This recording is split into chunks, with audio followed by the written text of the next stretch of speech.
hydraulic hose crimping machine FX95.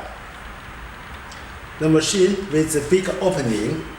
The size is 136 millimeter. So with a big Tomachu, Hitachi, right angle, big elbow can go through easy.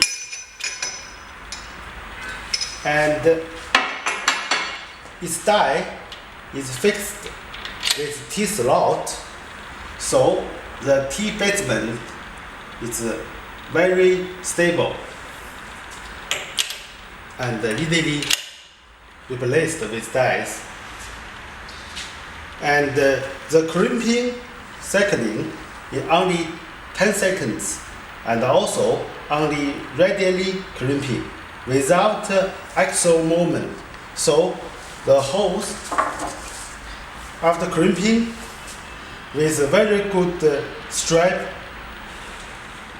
even distributed on the fittings.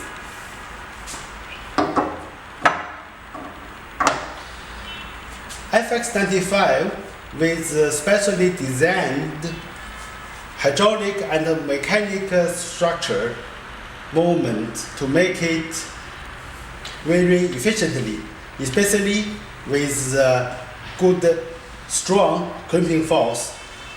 For the hose, 2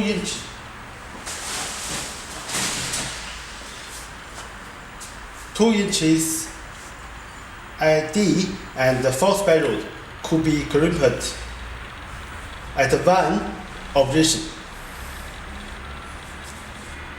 And all of its electronic and other components are being selected by the producer very carefully and very effectively. So you can find all of the components could be satisfied with multi-production.